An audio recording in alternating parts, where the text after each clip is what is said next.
Welcome back to the OPEX Podcast, where fitness is explained. I am your host, Robbie Burke, and I'm joined on today's show by Marcus Philly from Revival Strength. On this episode, Marcus and I cover a lot of topics, including Marcus's background and his influences, the good and not so good things that Marcus currently sees within the fitness coaching profession. We discuss fatherhood.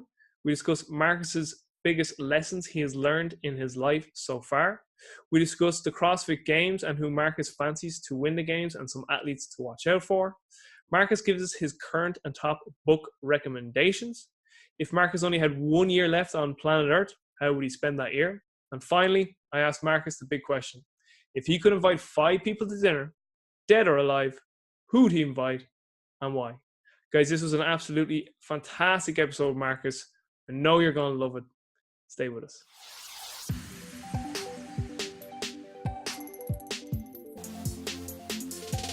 Marcus Philly, it is an absolute pleasure and an honor to have you come on the OPEX podcast / videocast. We also have viewers, but I'd say most people listen. Thanks so much for making the time. I'm really looking forward to our conversation. I've been listening to a few podcasts and I've been looking into your background for quite a while now, so I really appreciate making time. But just for the viewers and listeners who may not be too familiar who you are, which I'd imagine would be nobody who has any association with the OPEX podcast. Just give us your background, Marcus. Oh, okay. Well, if there are listeners who are listening to the OPEX podcast that don't know who I am, then I think that's a testament to how much OPEX is growing as an organization, because I've been involved with OPEX for it's got to be coming up on almost 10 years. I mean, in 2010, 2009 even, I was reaching out, and I was an OPEX OPT Big Dogs blogger, so wow, we're coming up on close to 10 years. But my background simply is a medical student who left the medical field pursuit to find a passion and a vocation in health and fitness in another realm, and got into fitness coaching. Knew that was going to be my calling, or felt like that was my calling. Fitness coaching led me to seek out higher levels of education within health and fitness, and the combination of that desire to seek out higher levels of fitness education, along with my kind of growing and budding passion for CrossFit at the time, led me to James Fitzgerald, and I engaged in the CCP journey. I believe in 2010 was the first one I attended.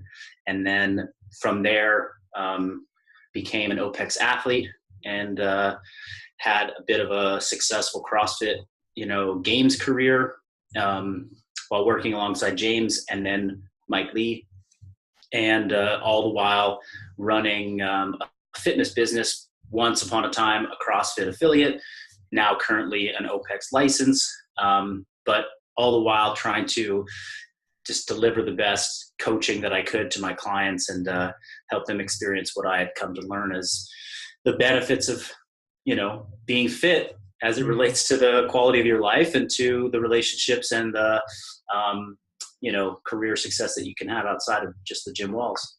Sweet. So just going a little bit further back with your background. So from when you grew up as a kid, listening to some of the podcasts you've been on, which I'll link up in our show notes, you sounded like you were very sporty. I know you were big into golf. You played a bit of soccer. So maybe just give us more of that background, of, what kind of led you into CrossFit, Yeah, great. Yeah, I was sporty. That's a great way to put it. I just liked to be active as a kid, and I tried pretty much all the sports. I could say that the only sport I was truly passionate about, where I would think about it at night and I would dream about it and I would, replay over and over again the game, was golf. I played soccer at a collegiate level for a pretty good university, but what ultimately I realized was that I loved soccer. I loved, that kind of sport because of how physical it was, and the physical nature of being a competitive athlete, pushing myself in training, having workouts when I was in my early teenage years where I threw up from working out so hard, that, I don't know. I just equated hard work and challenge through physical, endeavors with, success and growth. And, it was positive to me. It was really positive. So that really kind of carried me, that followed me for years, and it heightened in college. So in college, when my understanding of strength and conditioning went from you lift some weights on a machine to, you do power cleans, you do deadlifts. And I got Division I, strength conditioning in the US, which is very, standard back squat, deadlift, bench press, power clean, power snatch, weighted pull-ups, a little bit of dumbbell work, and plyometrics and agility. And lots of shouting. Lots of shouting. Although that's more reserved for like the football teams. My soccer team didn't really do a lot of shouting. These guys were like, how can I get this workout done in 20 minutes and leave? Because I just want to go back to my dorm room. And avoid doing my lower body. Totally. Yeah. My coach was just like, yeah, let's just not have the guys do any lower body. I'm like, this is absurd. I just was like, I want to stay in the gym. So, but it kind of really got enhanced in college. I fell in love so much with fitness. I didn't know to call it fitness at the time. I just liked calling it, I love working out. And so a couple of years go by where I'm out of college, not playing soccer anymore, still looking to see how can I push myself to the best of my ability, try some bodybuilding, try some, a couple coaches in my nearby area were, Czech instructors, did all the Czech stuff that they had been doing, Paul Czech, experimented with Polican principles and programs, and 4, 3, 2, 1, up. 4. Yep. Yeah. A lot of counting, and then got into cycling, road cycling for a couple of years. Was really into, just getting on my bike, and 50 miles was like the best time of my day if I could fit it in. So here I am exploring all these different, I guess you'd call them time domains, energy systems, movement patterns, styles of training. And then somebody said, hey, you should come try this CrossFit class with me. And of course I was just open to whatever. And that really was just like a light bulb went off. I was like, holy shit. Once I started to investigate, okay, what is this CrossFit thing? What's the website? Look into the philosophy and the methodology. I was like, holy shit, they're doing all the different stuff. They're doing all these things that I've done before, but in a way I wouldn't have thought of doing. And so I just fell down the rabbit hole.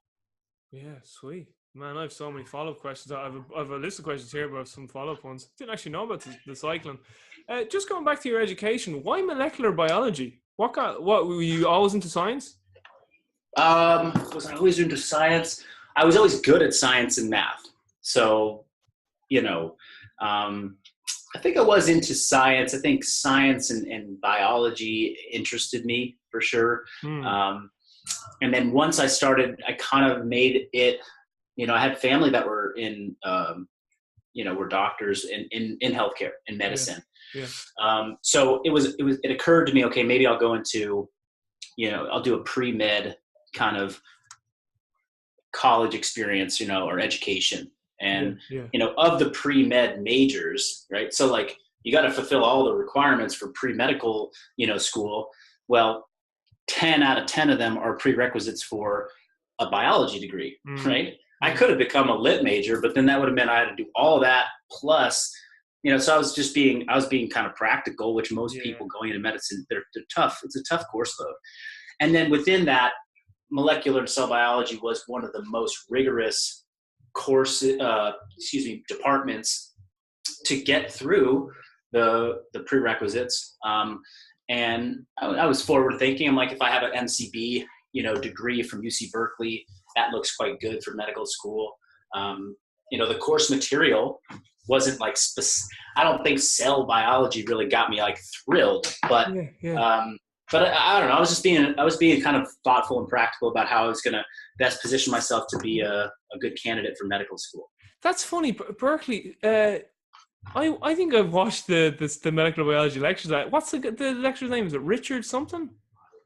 Robert or They're they're all on IFAS University. I'm only just checking it out here. I'll check it out. I'll put those in the show notes. It's just funny you said, because I was about to say to you, I watched the whole Berkeley molecular biology course, and I found it really, really good, like in terms of just up in my biology. But go into then medical school, because I think like a lot of people who actually end up being coaches within the fitness industry, there probably was, fleeting moments in their lives where they're kind of thought about either going to do medicine, or they did, like in America, you guys might do pre-med. Like,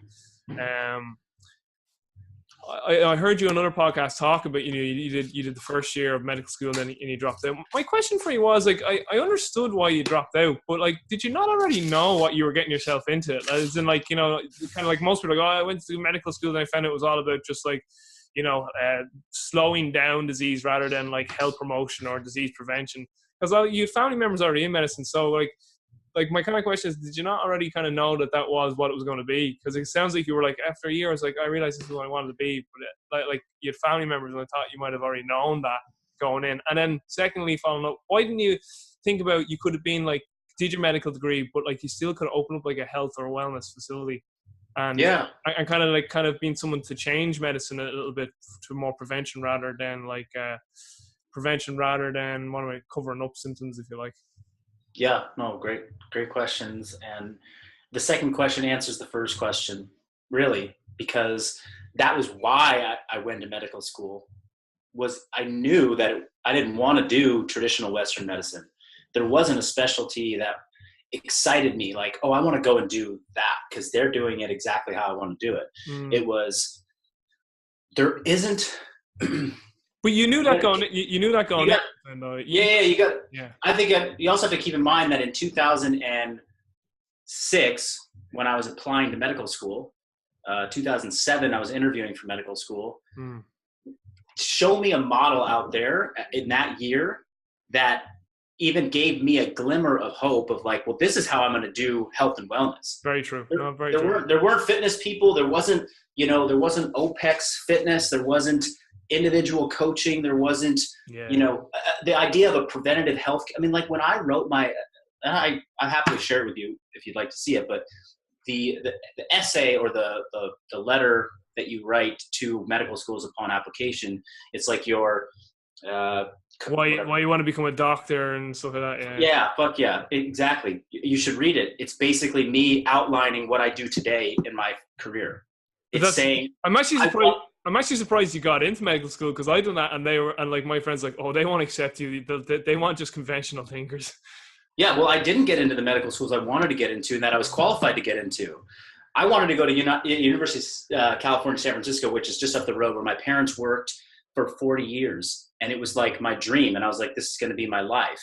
And they didn't accept me. And neither did any of the California schools that I applied to. And I was highly qualified. I mean, I was top of my class at UC Berkeley and MCB. I graduated with close to a 4-point average and really good scores. Nerd. And I'm total nerd.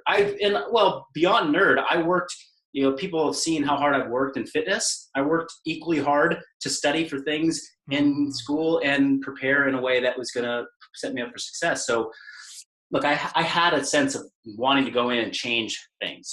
And what I thought was, I'll go to medical school and I'll kind of rely on the skill set that I have to be a great student and to do well, to ultimately find a rhythm that allows me to continue to be forward thinking and think expansively about how I want to change medicine.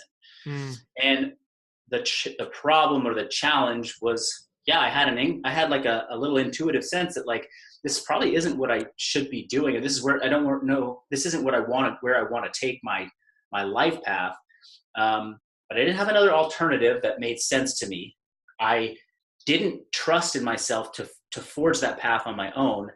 And then once I got to medical school, it became really clear that it wasn't like, oh, this isn't what I want to do, because as I already said, I knew it wasn't what I wanted to do. It became crystal clear to me that 8 years of medical education was going to basically strip me of any passion that I had to pursue something alternative. Yeah. That became crystal clear. And it happened within 1 year. I was already planning like, okay, I'm going to become a radiologist. I'm going to do what my dad did. I'm just going to, go down that road. Right. The thought of a preventative healthcare solution with fitness, lifestyle coaching, nutrition, relationship coaching, doctors on site, a wellness center, it was gone. I didn't give a shit about that anymore. I was just trying to survive.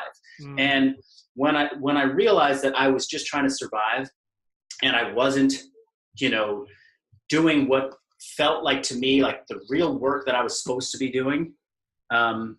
And mind you, I was in the Midwest, which out here in the United States is very different than the West Coast where I grew up. So I'm very far removed from my comfort zone. All of that was just like, I'm not going to make it 7 more years, because it's one thing to get a medical degree, right? Yeah. That's 4 years, but it's also $250,000 or more of debt later.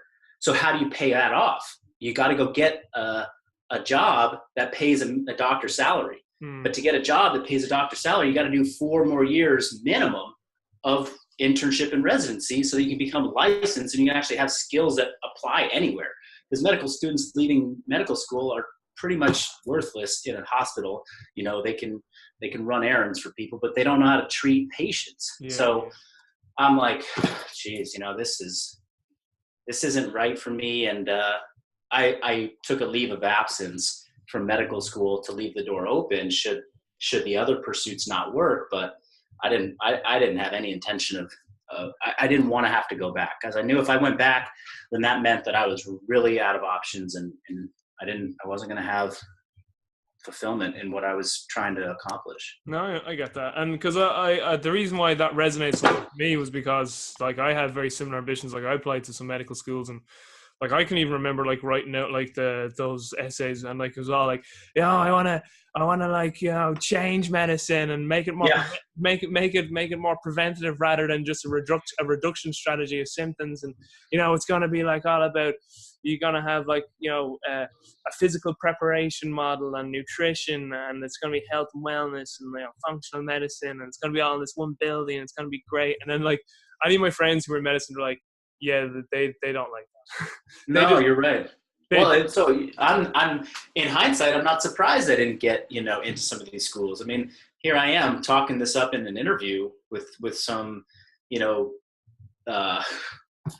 some doctor who does pathology. He looks at diseased tissue all day, and I'm trying to tell him I'm going to change change health and medicine, and he's just like, this kid's not going to make it. Yeah, exactly. You're just there like looking at these docs, and they're just absolute wrecks. It's like, so doc, tell me, when's the last time you didn't drink coffee, maybe had some water, slept well, had your circadian rhythms in balance? When's the last time you did a bit of exercise, even just a bit of walking? Just like stressed to the balls. Like even in one of your interviews, you were talking about you want to see some of the most healthiest people in the world, second-year med students. And I have friends who are doctors, and they were like saying like med school. He's just like, one of my very good friends is a doctor, and he's like, when he's in med school he's fairly clued in. Like he's like us, he's into fitness too. So, and he's very, he gets it. He'd be one of the few doctors that gets it. In terms of just like the universe. But he was like, he's like, these other students in his class, they would just like self-medicate on like just like amphetamines, coffee. And he's like, anytime he did go out, which he didn't go out too often, he's like, anytime we had like a night out, he's like, you want to see these people, they were just emotional wrecks, just cocaine and everything, just to get them through. He's like, they were just like, and he's like, they were just like living through their families. These were the worst kids, were the kids that had families as doctors or lawyers, and just a lot of pressure on them. And it was just like, they were clearly doing something that they really did not want to do. I was actually having a discussion with this friend today. I was talking about like, you get these people who, they're doing something they don't want to do because they're resentful for it. You know what I mean? Because you can get people like who like, people from the outside go, oh my God, they work 80 hours a week, but they love it. It's their vocation and they love that. And it's like, there's no judgment with it. But then you get other people who are doing 80 hours a week in some other area that they deep down, they say on the surface of, oh, I do want to do this. I do want to be a doctor. Deep down, they're like, no, I don't. I actually wanted to do, poetry or music, but it just isn't for my parents. And then they hate it. They throw like their medicine in your face. Oh, I work 80 hours a week and shift work. And it's just like, ooh. Right. Well, here, I think I totally agree on everything you've said so far. And I do want to add one thing, which is what I've come to learn through my personal experience was that I don't know. I mean, I don't want to press buttons with people who truly have very overpowering parental figures in their life. But I do believe that there are a lot of people that kind of like to just put the label or put the blame on the parents for leading them down a path that they weren't supposed, they didn't want to be on. And like I said, it's like, I just didn't have the confidence in myself to choose a different path. So I went down the path that was most familiar to me, which happened to be what my parents did. Why is it familiar? Because it's what I grew up doing, or I grew up experiencing and seeing, and my lifestyle was provided for by a career in health and in healthcare and medicine. So it's funny because I think there's a lot of, and now as a parent myself, it's like, if my daughter wants to go into health and fitness in the future, terrific. I truly want her to be happy. I have the most experience and exposure to how to make potentially a life in health and fitness sustainable. So I can coach her in that, or I can mentor her in that. But, I'm not going to pressure her. And she may one day say, oh man, I felt the pressure to go into, be a psychologist because that's what my mom does. It's like, your mom never said that, so the lesson, and I want to just say that because if somebody's listening to this who's at a decision-making kind of fork in the road point when it comes to their career, take ownership of where you're headed for yourself, and know that you have the ability to truly carve out the direction that you want. And if you choose the wrong direction, you can change it. And it's easy to point the finger at other people, but at the end of the day, this is your life and your choice, and you have to take some ownership and responsibility over it. Yeah, absolutely. And man, listen, it's all part of the journey. It was a great learning experience. I'm sure, and I don't want to speak for you, but I'm sure you wouldn't take any of that back because you learned so much from it and you grew so much as a person, and it's led you to be where you are today in this current moment in time. Yeah, right. It's looking back on painful portions of my life that were so necessary for my growth. I would never choose to do them over again. However, I'm grateful that they happened, so those probably the 3 months, leading up to and shortly thereafter the departure from medical school were some of the darkest, most painful months of my life. Truly being as scared as a person, in my state of anxiety and pressure that I put on myself could be. And, I wouldn't wish that upon anyone, and it was also part of what shaped who I am today. Ooh, you got some nice sound bites in there. We're going to use some of those. Yeah, right. Something I just want to make sure I said to you, literally just before you came on, when I was listening to your interview on Uncharted Performance, you were saying that one of your first Poliquin sessions was split squats with chin-ups. And would you believe, because Poliquin was an early influence on me. I did his level 1, level 2. That was one of the first proper sessions I ever done in my life. I did 5 sets of Bulgarian split squat. It was only 50 kilo at the time, but 5 sets of 10, so 50 on each leg, 100 reps, paired up with 5 sets of 10 chin-ups. Now they were broken, the chin-ups, so I think I got 10 on the first 2, and it was 8-2, 6-2-2, 6-2, but at a tempo. Everything was tempo, 4 down, X up. And I just remember it was the most horrendous thing I ever done in my life. Oh yeah. And then mine was a Smith machine back rack split squat, and then a rope, kind of like the old tricep press down deal, flipped over a bar doing chin-ups this way, kind of semi-supinated grip. And my cousin was spotting me. So I didn't have it in me to do 8 to 10 reps, whatever the rep range was, but he was assisting me. He made me do all the negatives, and then he popped me up to the top. And it was probably 50 kilos too on the split squats, and I made it 2 sets, and I was just fucking throwing up in the bathroom upstairs. I was just I don't feel right. Yeah. I just remember being on the ground and I was quivering, because actually after that I had 3 sets of 12 to 15 walking lunges with inverted rows and a bar, but it wasn't 10, but it was just more. And I just remember being on the ground and I just remember my whole body shaking. It was the first time my body had been pushed anywhere before. But it was just, I was laughing when he said that. So listen, getting into some more of the questions I laid out here. Influences, obviously James has been a massive influence, but who else has been a huge influence to you, not only professionally, but personally? Oh, well, we should extend that to Mike Lee too. Mike has been The nicest man in the world. Nicest man in the world. Mike's also coached me at this point longer than James coached me as an individual athlete. Yeah. So the coaching experience with Mike has really shaped how I am as a coach today, and a lot of my philosophies.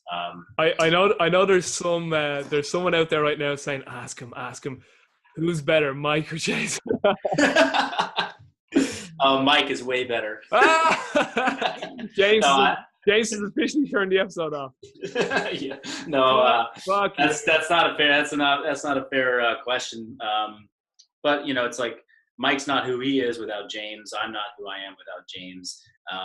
But I think, and I believe James would, agree that, at this phase of life, Mike is the best coach, maybe in their organization. And James isn't coaching individual athletes anymore because he's spending his, precious time. And I don't mean to say that in like a condescending way, like it's precious, like wherever he could put his energy is raising fitness in a huge way. So he should be doing it in other avenues.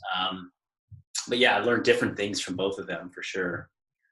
Other big influences in my life, I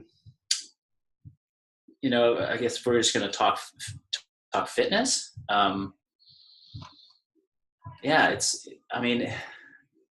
I think I had kind of, and I've talked about this on some podcasts, but, there was like the years where I got kind of my first education on what it meant to like lift weights properly. That experience that I told you about with the split squats and the pull-ups was kind of like a tremendously eye-opening experience. And that was my cousin who was, I think he's like 6-7 years older than me, but he was like super forward thinking. I mean, the guy knew about people that were influential in the fitness industry way before they were names. Like Poliquin was not a thing back when he gave me that workout, but he knew everything that Poliquin had to say and had studied it and tried every program and implemented it.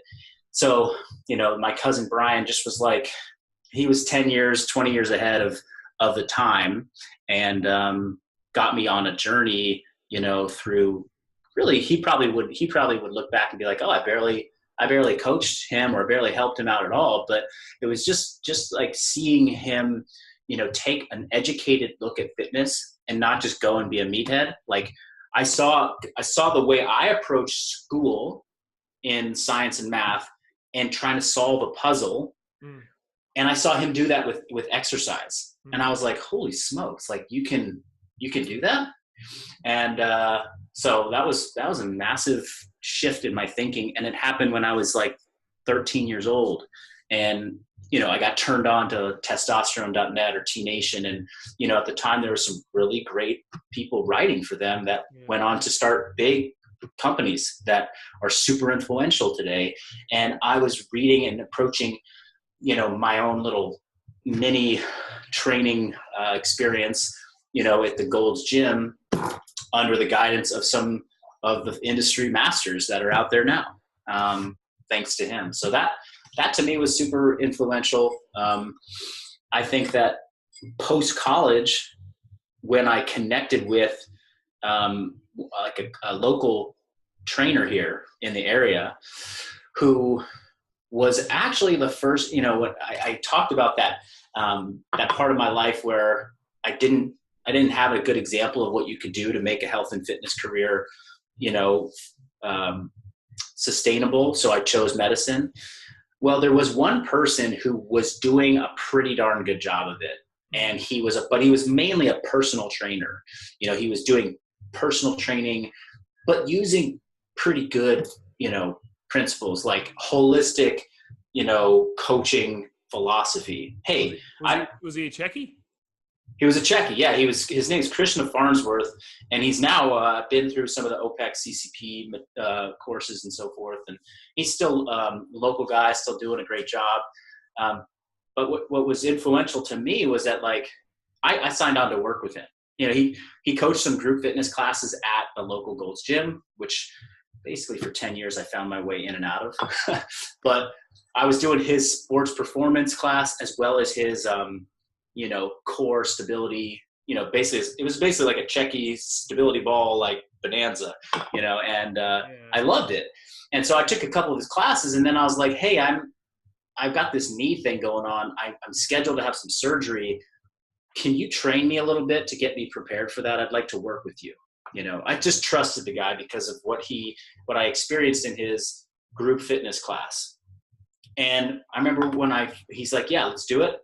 I remember on day one, I had to fill out this big ass form, right? It's a check form, I think, and he adapted it, whatever, but it was like, how do you sleep? How do you poop? Do you get boners? Like all this stuff. And I was just like, it was so detailed.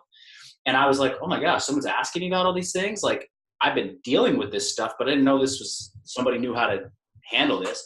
Got a full food inventory. We talked about food. He did the metabolic typing on me, gave me like my food list, so what you're going to actually eat, educated me on gluten for the first time, and planted a couple seeds. Then we went and did a 3-hour in-person assessment, which blew my mind. I mean, I didn't know what was being done, but it was like he was coaching me, or he was evaluating me. He had somebody working with him who was like you call it like an understudy intern, who was like getting taught by him. So he was teaching somebody and coaching me, taking videos of my positions, et cetera.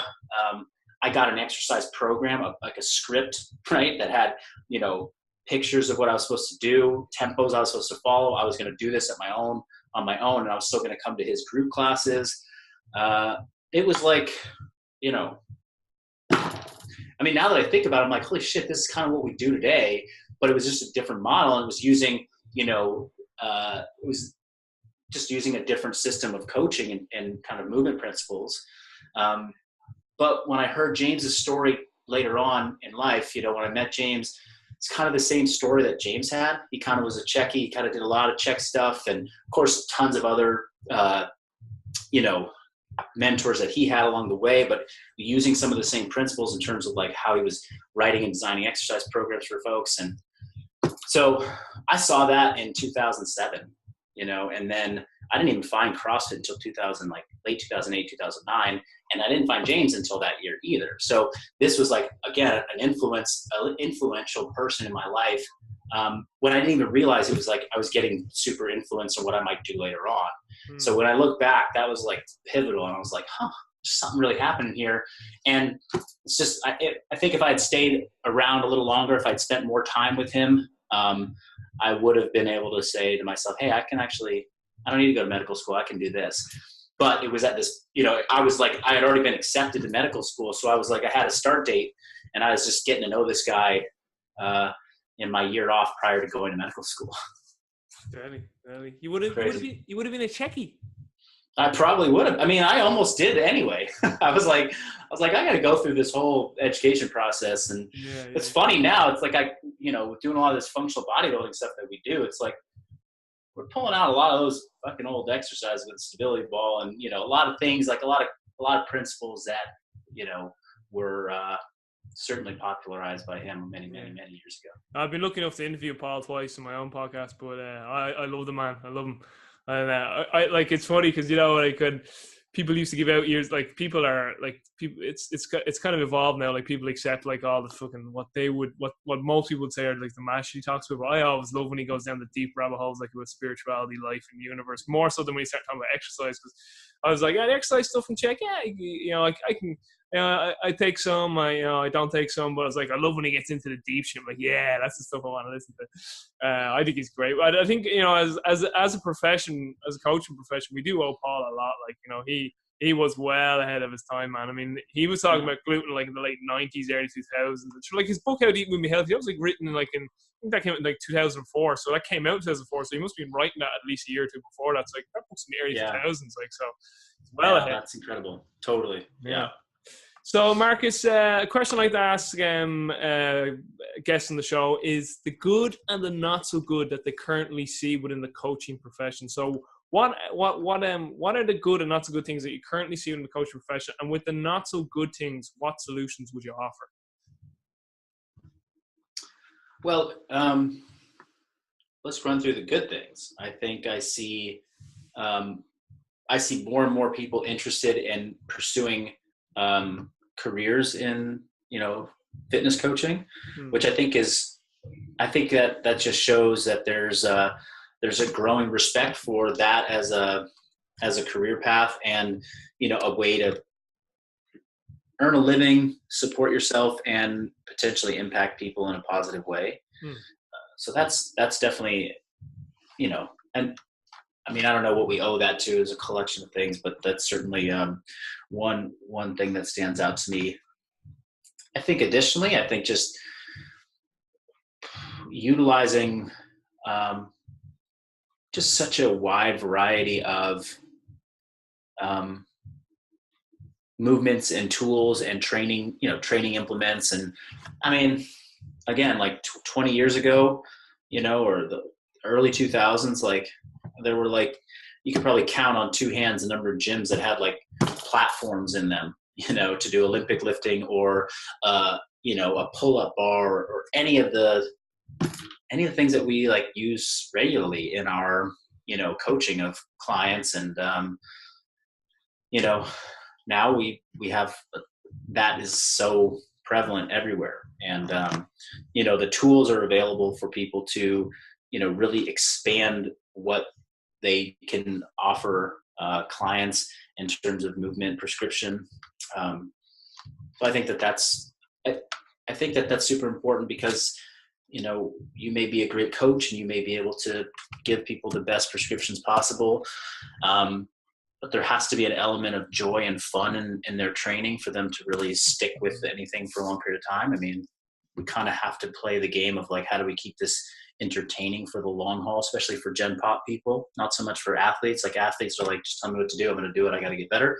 But Gen Pop, it's is this fun anymore? Yeah, I'm seeing some results, but I'm having a good time. And, so having playgrounds, adult playgrounds that are well equipped, and having more of them, more places, it gives people more of a chance to say, I want to spend time. I've got a fun adult playground here. And when people come, they see it, and they know it, and they feel it, and they know it's better than the one down the street, because I put thought and care into what's in the facility. As far as the things that are not so good that I'm seeing, we chatted about this briefly before we hit the record button, but this is where I wanted you to go. Yeah, let's get into it. For sure, it is it's this growing perception amongst fitness consumers, and this is you I think you said lay person, but just the person who is coming to the gym on a regular basis, doing some type of high intensity group fitness, this perception that if I go harder and I do more, if it's more intense, I am going to be better off, healthier. I'm going to get to my results faster. And I think the needle has just gotten pushed too far.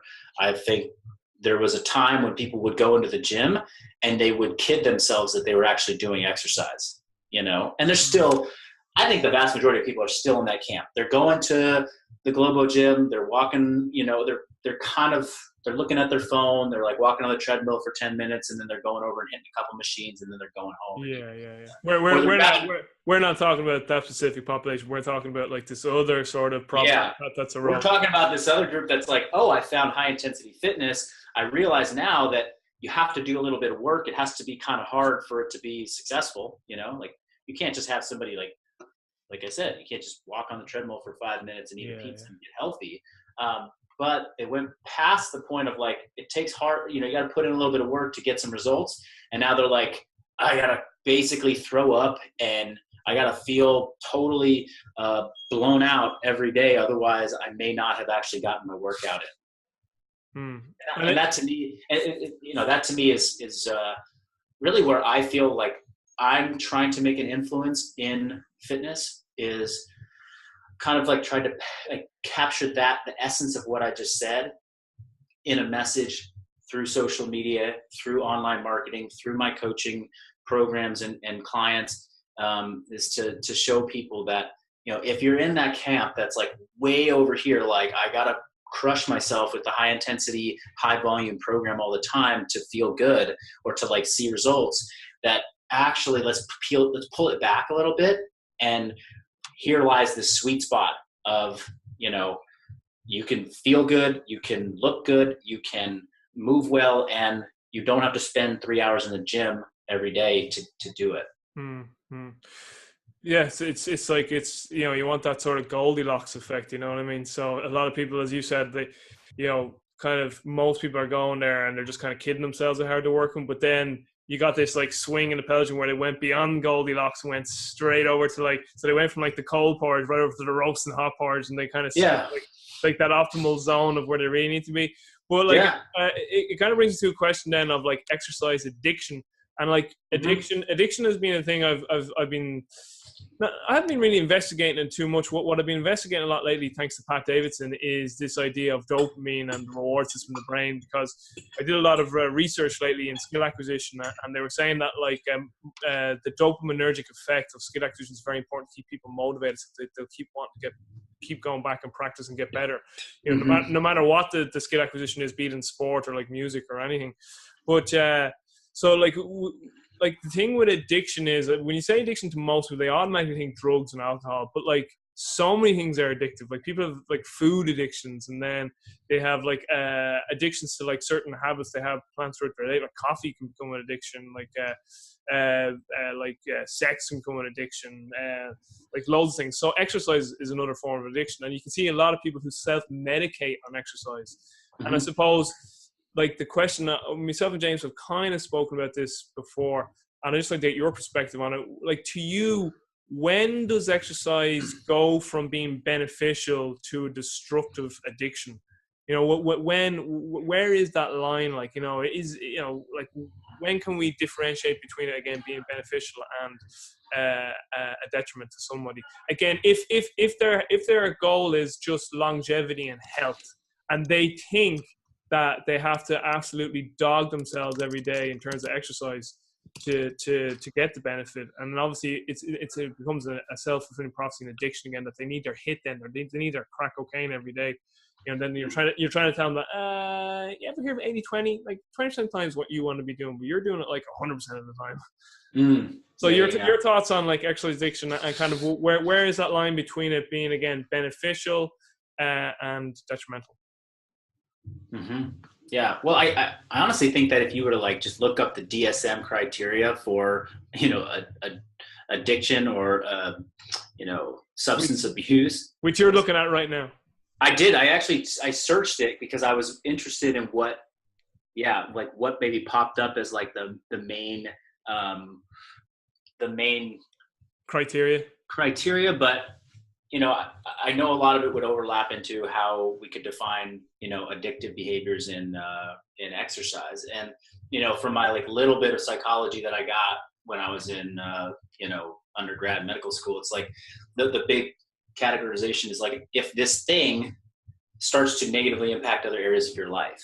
Yeah. And that's where I don't know that people are really tuned in anymore to like, and just that's the case for many people that are like addicted to something. They're like, oh, no, it's not impacting the rest of my life. I mean, I can function. I'm totally fine. Like they don't have perspective to see how much it is impacting the rest of their life.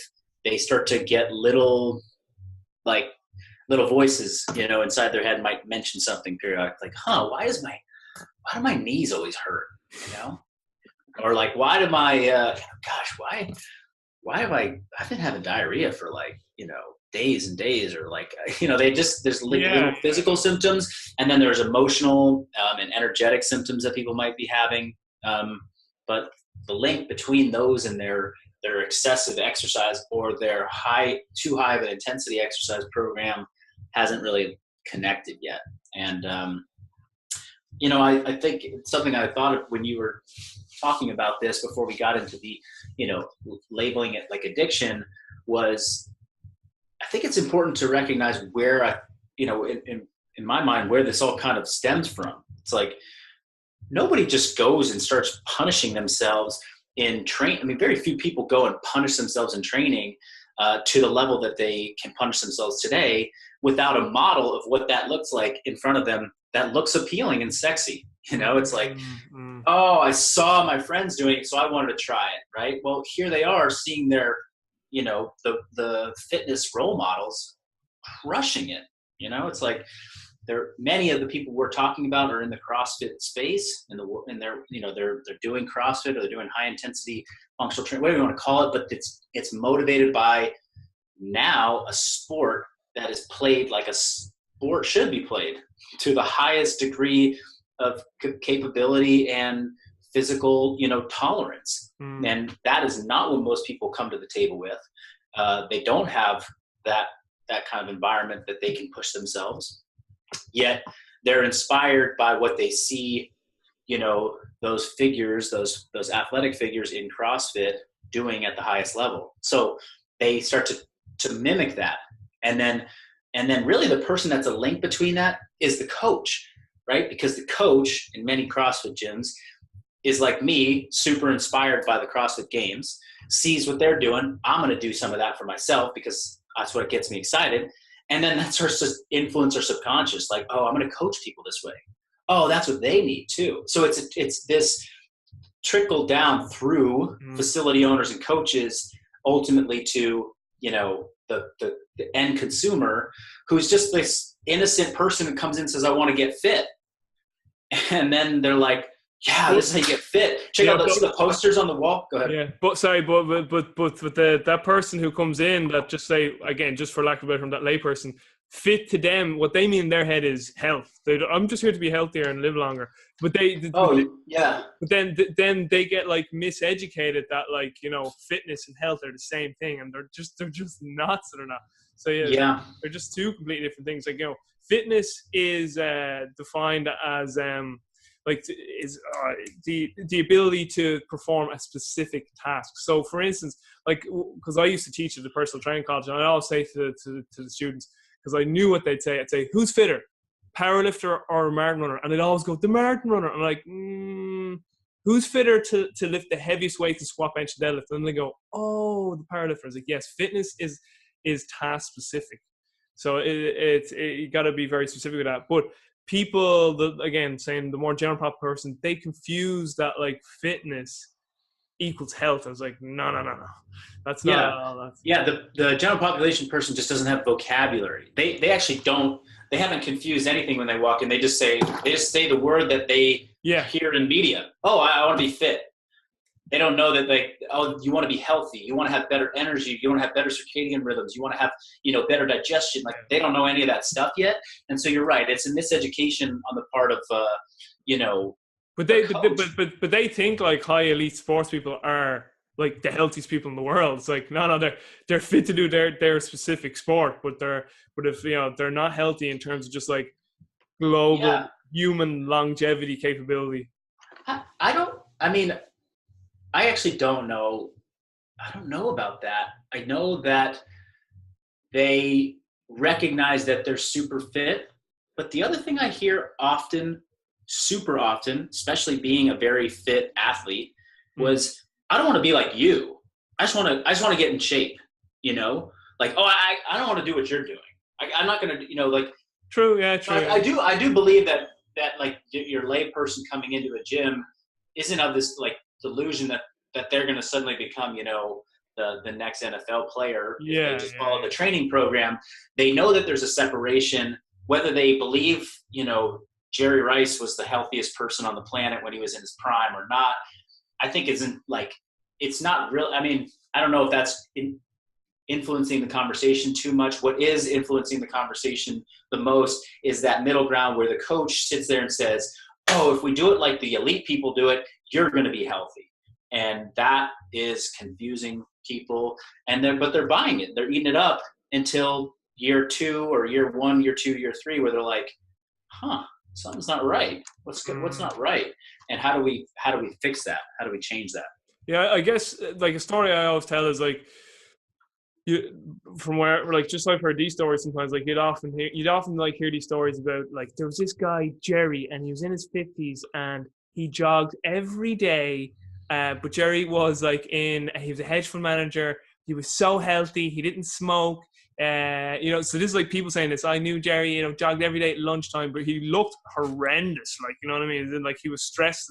So again, Jerry was was fit. Yeah. Was fit from a aerobic standpoint to jog like 25 minutes every lunch hour from between 1 and 2 in his lunch break, and everyone was like, he was so healthy, and you're like, no, you're trying. This is what I'm trying. You're trying this. Jerry was not healthy. Healthy people don't die of heart attacks at 50 years of age unless it's like an absolute, like it's one of those like pure genetic things or whatever. This was obviously epigenetical. Like, you know, he had a heart attack because his life was not healthy, and so they're confusing his fitness ability to be able to do like a 25-minute jog at lunch and equating that to him being healthy. And again, as I was saying, like fitness is task specific. It's the ability to complete a specific task. Like, so people again confusing fitness and health. But again, you're right though. I mean, the layperson really shouldn't be it's not surprising that layperson's not, but it's frustrating when a coach doesn't know that and doesn't educate somebody on that. Totally. Yeah. 100% agree. So listen, you get asked about this all the time, so I'm actually not going to ask you. It's kind of like Brian Mann about velocity-based training. He did like 10 million podcasts on velocity-based training. I said, Brian, I'm actually not going to talk about that. And he goes, thank God. So like everyone goes, Marcus, functional bodybuilding, tell me about it. Yeah. And at this stage, I'm kind of like, I can hear you going, oh, okay. Functional, like, so because we've got tons of other stuff we want to talk about, but I really want to ask you this question. So Noah, your daughter, fatherhood, how's it been? And like, how has your life changed? And before you answer that, the reason I asked that is Eric Cressy was on the Bruce Trent podcast, and he said something very profound. He says, fatherhood makes you realize how selfish you were before you became a father in terms of like your life. So I found his story like very interesting. It's like, because your whole life before kids is just you, then it's you and your partner, and then it's like you, your partner, and the puppy, and then it's like it touches on with the kids. But how have you found fatherhood? Well, I don't mean to. I mean, I'm not saying this to say like, well, I was more forward thinking than Eric Cressy, but I knew how selfish I was before I had a baby. I mean, I played the game called CrossFit, which is like the number one selfish sport of the, I mean, it's year round, not nonstop. We don't have an off season to go and take the family on a vacation or go with my wife on a trip. And, it dictated every aspect of our life. And so I knew how selfish I was. And fatherhood just confirmed that, I suppose.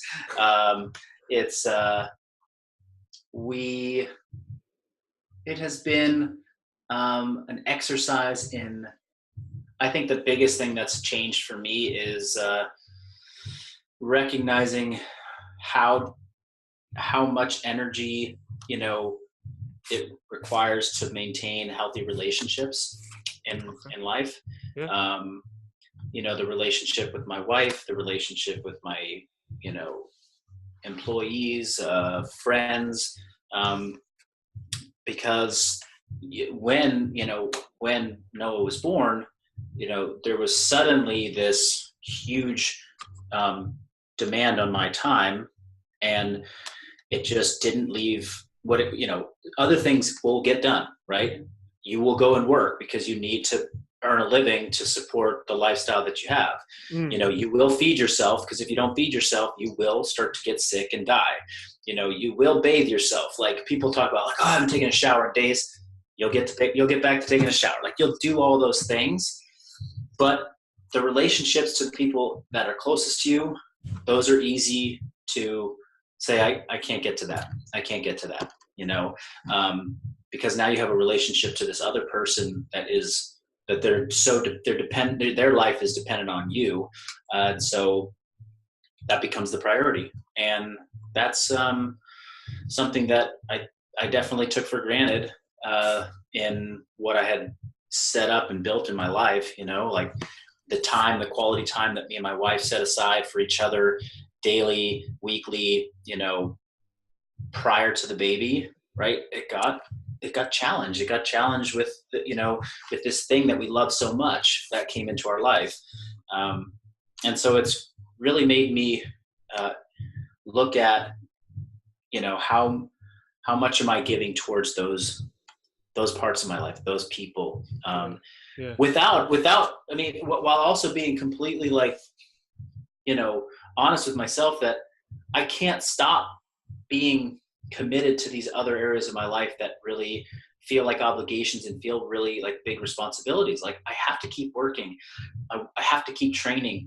I have to keep doing all these things. And now I have fewer and fewer minutes or hours within a week to spend with the people that I care about. So, and I believe it's going to be like a, it's a finite window of parenting where there's several years where you're just in it because you gotta just, these kids take so much energy and time to truly raise properly. And it's in that time that like, I want to keep my relationship super healthy with my wife. I want to keep my relationship with my family super healthy. I want my coaches to know I care about them. And it's just difficult. It's super difficult. Listen, I really appreciate you being so honest there. And you kind of went down the area I wanted to go down in terms of, it kind of loops back to the question again about like, like not so much exercise addiction, but again, exercise being beneficial to your life rather than a detriment. And because like, this is the area I was kind of going with that question, is that like, if it's like interfering with you being like more flexible with your time schedule and taking other people's needs into consideration. And see, and then like there's another flip side to that question too, and that like, some people are like, oh, you're very selfish, you always think about yourself, and like your exercise and your nutrition, because like I live through this as well, and I'm single, like I've been no obligation, so I always look at like people like yourself, how do they do that? Like not only do they have a partner, they have a child, like, but then you can flip that and say, yeah, but if I don't get like my exercise in and I don't get my nutrition, I'm not a good person to be around. Like I need that. It's a stabilizing factor. If I get that done, I'm far better than to get your obligations that need. I just, just as long as I get, it's probably just a question of time management. You know what I mean? Yeah. Yeah. I mean, I've been in a position of leadership and mentorship and coaching with people for a number of years now. And a lot of them, preceded me in being parents. Right.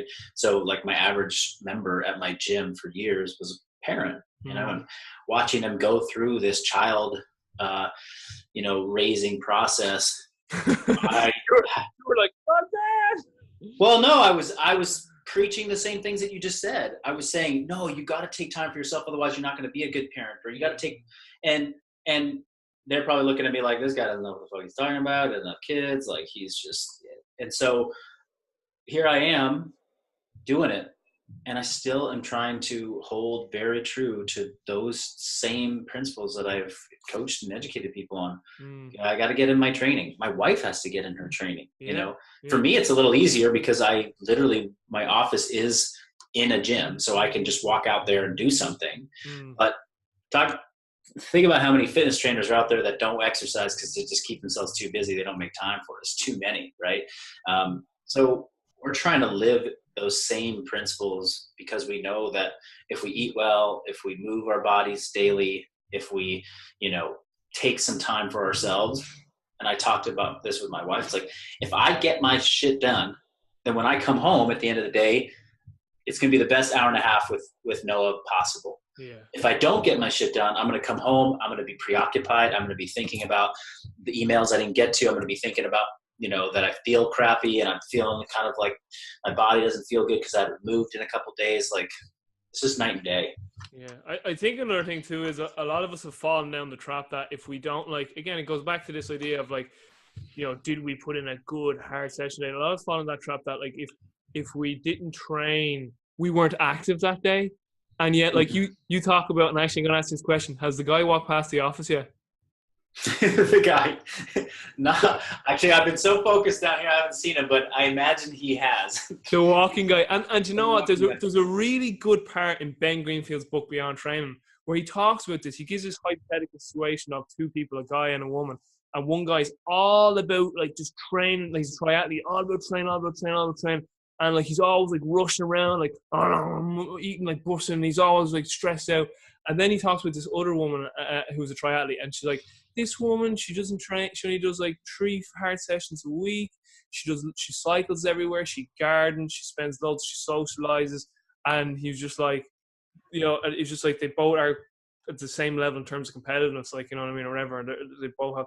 And he was just like that. She is far more balanced and understands, like, you know, like they're recreational triathletes, but he was trying to make the point that people, like, they kind of confuse like this, you know, that it has to be like this all just like 100% balls out all the time. And he's just like, you actually can get like a lot of shit done through just general healthy activities, making sure you get your step count in, you're looking after your food, like in terms of keeping yourself in shape. People are afraid they'll just like, their muscles will disintegrate and they'll start putting on body fat. I was like, no, there's a lot of really healthy people who do not like train at a very high intensity, who are just really active, cycle everywhere, walk everywhere, understand like portion sizes with their meals, have great social networks. Like, and you run into these people and you go, that person's so happy, so healthy. They never walk into a gym and they look great. Right. And isn't that just like what we as coaches are striving to be able to educate our clients on? Is like, this is how you can be super healthy and balanced in your life, and you don't have to do, you know, the crazy workouts. But Marcus, a lot of those coaches, they may preach that, but they don't live that. They're the coaches that are like now obviously it's everyone, but these are the coaches again who have these issues of like, that they have to train, like, you know, dog themselves, and they're the very person who wouldn't take that advice, you know, even though there's that.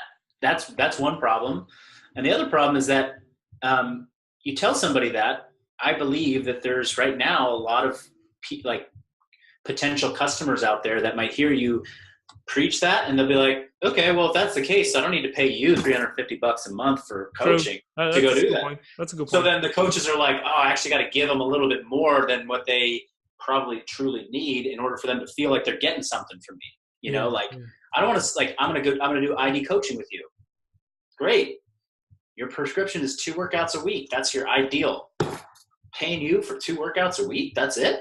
It's like, I thought I was going to get like 5 days of workouts. Like, no. 2 days is perfect. The other days you're going to go walk.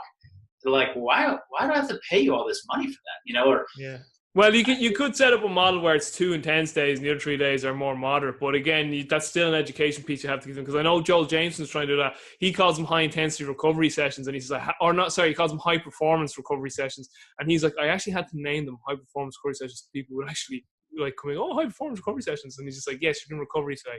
Yeah, but isn't that sad that we're like having to trick our clients, or he's trying to like trick people into thinking that like they're getting more than what they're actually getting, or, you know, and that's like, maybe that's a gap that we need to bridge with, you know, a fitness coach's goal or role with you is to truly help you discover what is going to make you feel the best. And if they believe and they know that less is more in your particular instance, then that's worth their, you know, their monthly coaching rate. And that's actually really what you need.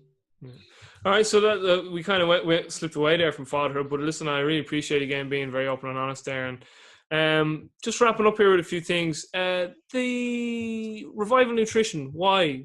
What made you want to start the supplement brand? Revival Rex got started because when I first started coaching with James many years ago, I got, you know, nutrition consulting with that. And actually I worked with somebody who was working right side by side with him at the time. And I got kind of, you know, here's your script for how you should be fueling yourself. And there were not really options on the market that would provide what I wanted to have. So I started just blending up my own ingredients, and over time, you know, I had clients that were asking me, hey, what are you doing? What's a good way to, you know, fuel myself, and what should I take? And I started, you know, rather than saying, hey, go to the vitamin shop or go to GNC and grab this thing, I was like, well, you could buy this. And it's just sort of selling kind of my own pre-mixed stuff, like out of little, you know, Ziploc bags in my office. Well, like, do you mean you were actually making your own protein powder, or making just like your own drinks with an external brand at the time? Like were you making? No, I was like I would get like raw whey protein isolate from a manufacturer. I would get raw dextrose and maltodextrin and you know, fructose and glutamine, and I would, you know, take 50 grams of this and 25 grams of this and put it in a bag and mix it up and then scoop that into a shaker. And so you would love Ben Escrow from De Novo Nutrition. I had him on my own podcast, and he De Novo are their own supplement brand now, but Ben is actually back doing a master's in like pharmacology. Like he's like you and well, not so much me because I don't have the muscles you guys have, but I call him an intellectual meathead. But he did the same thing. He said he used to just get all these ingredients and like he just like would be in his kitchen and he had like a lab, like he had everything, like, and he was like making and like he started making like multivitamin tablets for everyone and all his mates supplements, gas. But you'd love it. Sorry, go ahead. Well, that's all. I mean, I just started doing that, and then it started out as a small thing that was basically just there to service the people in my gym, and I put started putting, once I stopped wanting to do it myself, I had a little private, label company mix the packages for me. And rather than just sell a unlabeled, then they required, if I was going to have somebody do it, they required that I put, USDA kind of labels and supplement facts on there if they were going to work with me. So then I just came up with a name that felt like it aligned with my core values. And anyway, that's how it kind of got started. And then from there, it kind of grew just through word of mouth, and that's where it is today. Sweet, bud, sweet. The biggest lessons you've learned so far in your life? What would you say are the biggest lessons? Now, it could be just one or it could be a few, but what would you say have been the biggest things you've learned so far? Well, if you start down a path, no matter how much momentum is behind it, you're never stuck. You can always change the course of your life. That was my medical school, lesson. Yeah. That if you strip away all the labels that you have, the lesson is get to know who you are once all the labels are stripped away. If you're not the CrossFit Games athlete, you're not the CrossFit coach. How would one do that? Remove yourself from all of those things. And I did that post-college. And I found that through, a spiritual practice, through traveling the world and putting myself in kind of just remote areas and getting outside of my comfort zone. That by doing that, I just discovered a lot more of what really fuels me and feeds me as a person, and what my gifts are. And that I think that a lesson that I'm coming face to face with now is that, whatever core fears and anxieties that I have had in my life, that manifested in one area, by escaping that area and thinking, oh, they're attached to that one thing that I used to do. Those core fears and things, they stay with you until you address them for what they are, which has nothing to do with what you did before. Me being an anxious, pre-med student who had bouts of depression, et cetera, that wasn't because of being a pre-med, because of how I interacted with it. And I could change my environment, and those things could still follow me, even if I was doing something I was more passionate about. They'll manifest in new ways. So yeah, those are some of them for sure. Awesome. Appreciate you being so honest there. What current book are you reading, and what is your top book recommendation? My current book, I just finished two simultaneously. Never Lose a Customer Again, and which is really interesting. It's like the life cycle of a customer in the first 100 days and how really good. And then Kitchen Confidential, which is the third or fourth time I've read it, but that's Anthony Bourdain's kind of first book that he wrote, which kind of sent me down a really great life path, an influential person to me, and who recently passed away. So I read his book shortly after hearing the news of his death. Oh. And yeah, and those are both recent reads. But I think Kitchen Confidential for me is a book that will stand as one of my all-time most influential books that I ever read. And yeah, not for, if anybody listening has read that book, it's I'm sure they're thinking, well, that's not a super profound book, but just talking about his career as a cook, where he was basically screwing up his whole life. But it got me to travel. It got me to get out of my comfort zone. It got me to go explore culture through food, and take some risks that I maybe otherwise wouldn't have. And it set me down a path where I had like a 2-year period of self-discovery that was some of the most influential time in my life. So yeah, that book was huge for me. Sounds like a book I can resonate with. You saying he's screwing up all his life. I screw up every fucking moment of every day.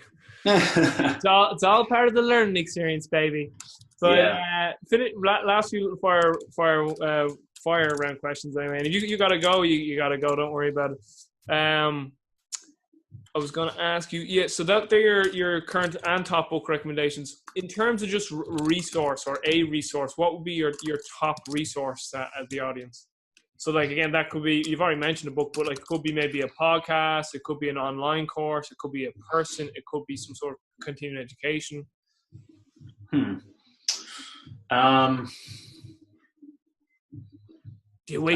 Awaken Training series?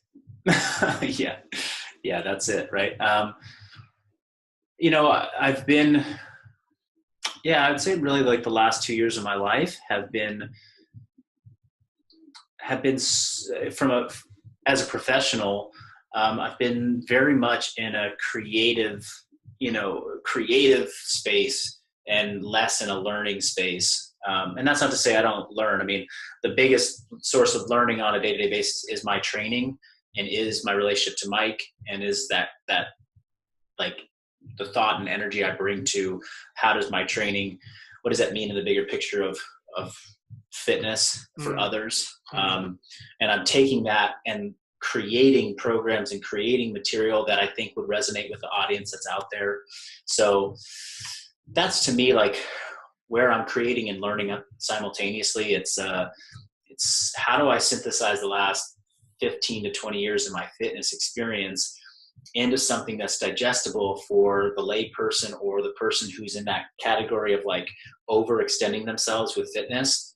How do I help bring them back to a place that's more balanced, and what's the method for delivering that? And that's kind of, the topic we didn't really touch on too much, but that's what functional bodybuilding has been for me. It's not just a way to like show kind of, shirtless demo videos on Instagram. It's a way to hopefully capture people's attention using whatever means necessary, whether it's sex sells or flashy name or, or people's, or social media, but to get the message out there that there's a way to kind of find balance in training and life. Because I was up against a wall in 2016, at the end of 2016, 2017, where I was transitioning from this super high intensity competitive career in CrossFit to starting a new business, to having a daughter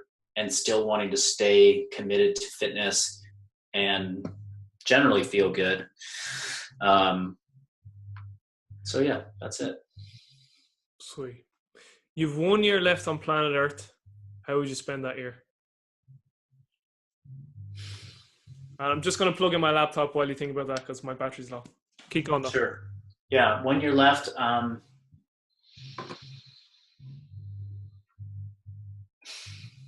mean, I would get pretty, I'd do a lot of the same things I'm doing today. I would make more time for those people closest to me in my life and ensure that, when my time was up, that they felt as though they got everything that they could for me through whether it's experience or knowledge or just, just friendship. Yeah, I don't know. These questions always get me emotional because I think about like, well, why would I live this coming year any different than if I knew it was last year? Man, I asked you the question. I think about that every day. Thought about it again today, for 1 year. And then you're thinking, why don't I do it? Yeah. And then, there's that voice going, because you're afraid. You have fear. You're uncertain. Yeah, right. And the reason for me is that I have, and I talked about this as one of the life lessons. It's like I've got core anxieties that drive me to do things that may not necessarily, when I take a step back, be how I want to, be seen or be experienced in life. And so, I like what you said there, being experienced in life. I like that. That's a nice soundbite.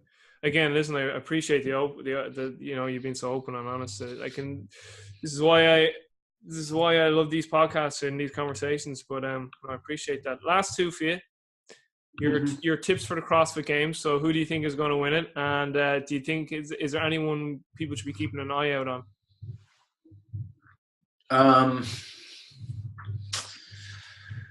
Gosh, I mean, I think it's it's hard to look beyond both Tia and Matt, but right. Maybe more so Matt with the men, but for whatever reason, this is just me personally. I just love Frakowski. I just love his whole attitude. I think he's great. Me too. That's funny you mentioned that. I've literally been doing some back and forth DM messages with Brent the last couple of days because I really want to get him on this as well. Yeah, he'd be great. A great guest. No, my daughter the other day, we caught a video of her sipping a Zevia soda, like the 0-calorie soda that he's sponsored by. It was like her first time tasting something this sweet.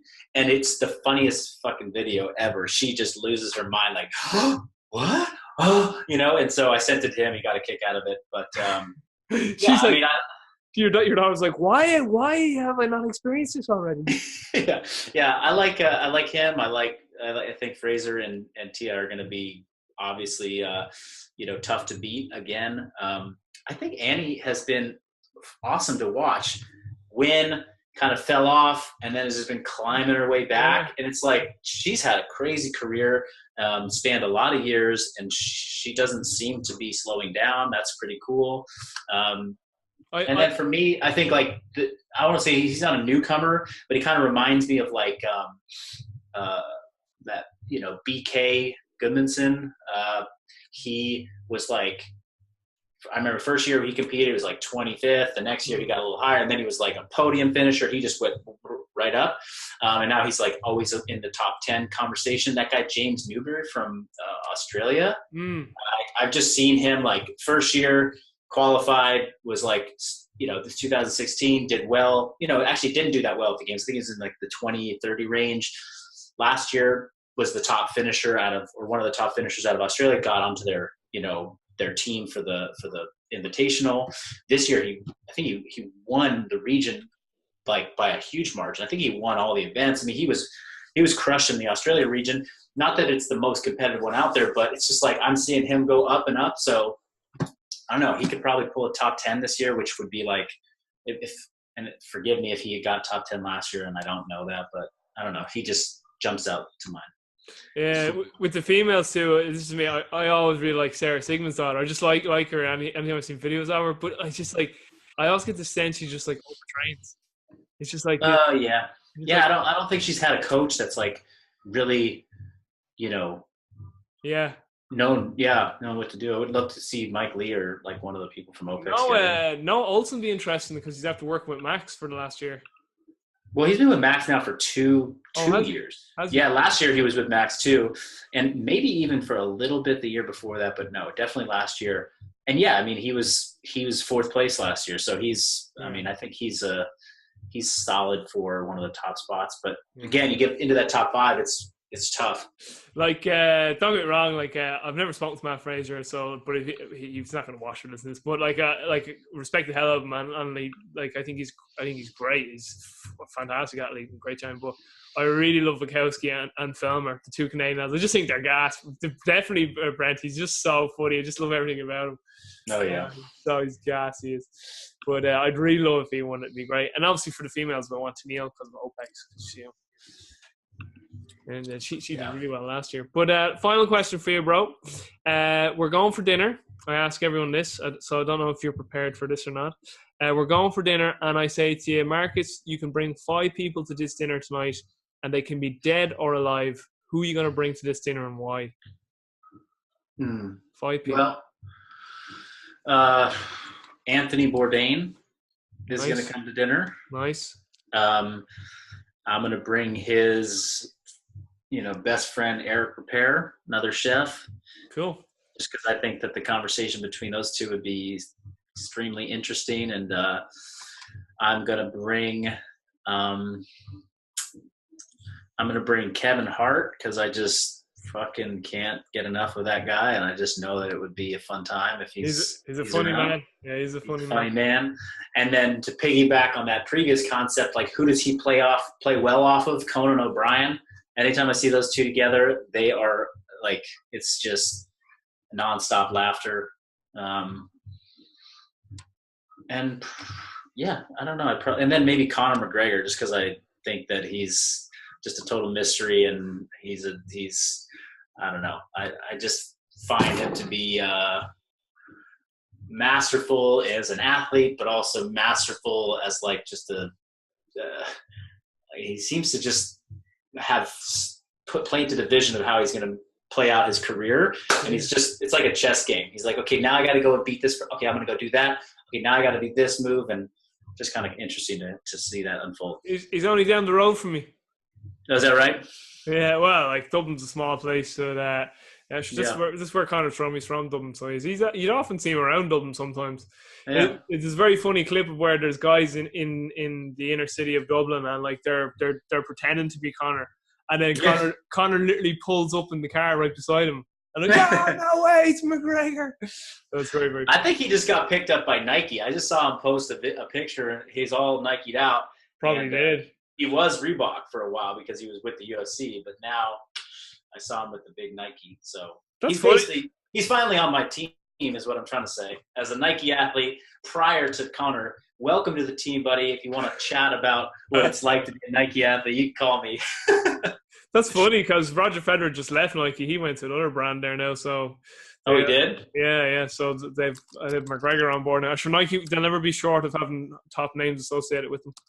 Yeah. But, listen, Marcus, it was an absolute pleasure. Thank you so much for making time. I'll just wrap up the show here and I'll say goodbye to you offline. So for all the audience, the viewers and the listeners, thank you so much for tuning into the OPEX podcast. Marcus, just finally, make sure you give people your details. So your website, maybe tell them about the Awaken Training Series, Functional Bible. Where can they get all those details and your social media?